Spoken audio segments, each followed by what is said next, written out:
হাসান বলে, নানাজি আপনার মেয়ের নামের বিচার, ফাতেমার নামের বিচার। বিশ্বনবী মসজিদে নববীতে জোহরের নামাজ পড়ে হাসান হুসাইনকে দেখতে গেলেন, যে দেখে ফাতেমা রান্না করে। আসলে কি রান্না করে? চুলার মধ্যে পাতিল দিয়ে পানি গরম করে আর হাসান হুসাইনকে বুঝ দেয়, ঠিক কিনা? বিশ্বনবীর পায়ের আওয়াজ শুনে ঘুমন্ত হাসান আর হুসাইন জেগে গেল।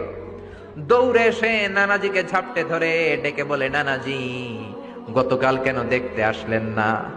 আজকে দুপুর হয়ে গেল, বিকেল হয়ে যাচ্ছে, এখন বুঝি আপনি দেখতে আসার সময় হলো? বিশ্বনবী বললেন, হাসান হুসাইন এই তো এইমাত্র জোহরের নামাজ পড়ে আসলাম, তোমাদের খোঁজ খবর নিতে এসেছি। হাসান আর হুসাইন বলল, কি খোঁজ খবর নিবেন? খোঁজ খবর নেওয়ার আগে একটা বিচার করে দেন, বিচার। আপনি তো আহকামুল হাকিমিন। বিশ্বনবী বললেন, কিসের বিচার? হাসান বলে, নানাজি আপনার মেয়ের নামের বিচার। বিশ্বনবী বললেন, ও হাসান, আমার মেয়ে ফাতেমার আবার কি বিচার? কি অপরাধ আমার ফাতেমার? হাসান হুসাইন চোখের পানি ছেড়ে দিয়ে ডেকে বলে, নানাজি আপনার মেয়ে আমাদেরকে খাবার দেয় না কেন? গতকাল সারাদিন বলেছে রাত্রিবেলা খাবার দিবে, রাতে খাবার দেয় নাই। আমাদেরকে বলেছে তোমরা ঘুমিয়ে যাও, আমি রান্না করি, সকালে দিব। ঘুমায় গেলাম। সকাল